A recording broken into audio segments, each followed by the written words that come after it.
I chose the patient Carl Rogers. He had the non-healing foot ulcer and he had diabetes. And I had some patient teaching here related to hyperglycemia and hypoglycemia. Hyperglycemia includes polydipsia, polyphagia, and polyuria.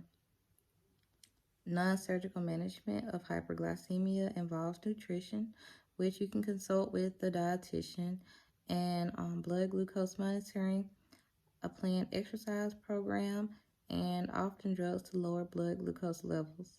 A1C levels are maintained at 7% or below, and the normal blood glucose levels will be 70 to 130. Type 1 diabetics require insulin therapy for glucose control, and if you're type 2 and you can't control your blood glucose with a diet change or exercise, then drug therapy with an anti-diabetic is needed. Self-monitoring blood glucose is important when having symptoms of hyperglycemia or hypoglycemia.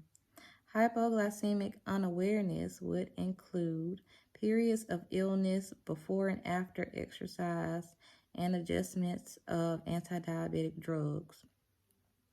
No one meal plan is right for all patients with diabetes. Each patient's nutrition recommendations are based on their blood glucose levels, their total blood lipid levels, and their A1C levels. Many meal planning approaches for good nutrition would be something like carbohydrate counting. You also want to complete a full foot assessment, and I'll have some instructions on how to do that later on. Once a failure of tissue integrity has occurred and an ulcer has developed, that's an increase for wound progression and possibly amputation.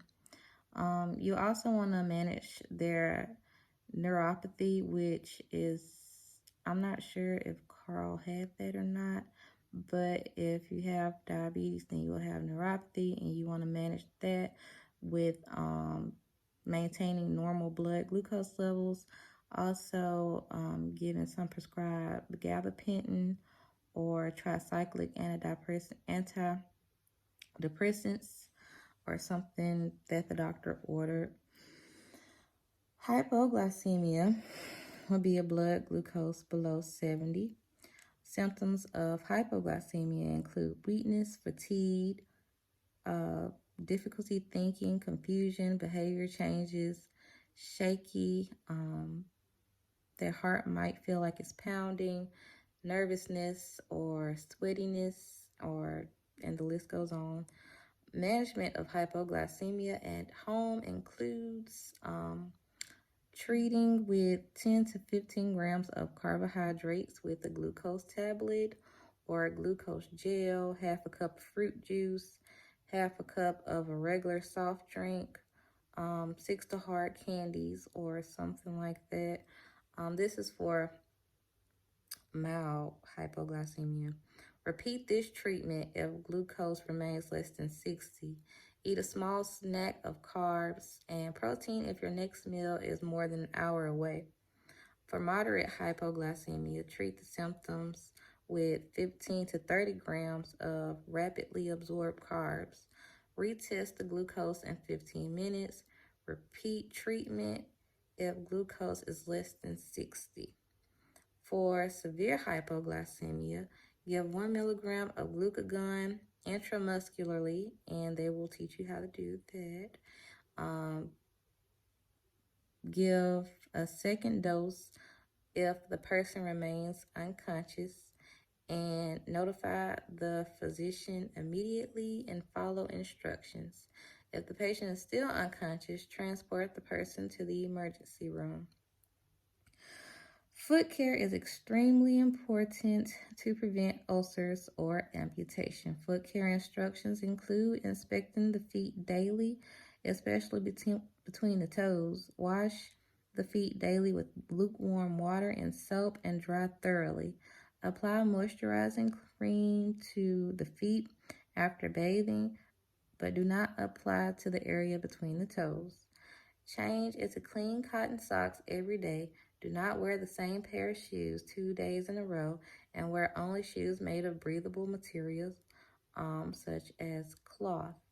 The patient should check their shoes for foreign objects before putting them on.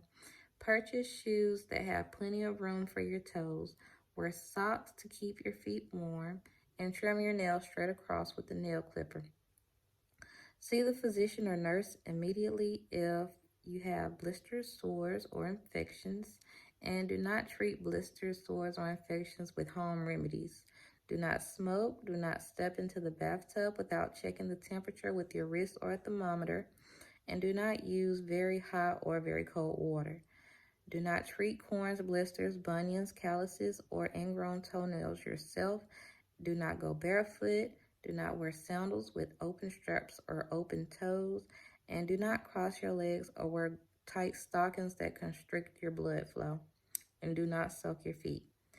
For my evaluation, I want my target audience to be able to identify signs and symptoms of hyperglycemia and hypoglycemia.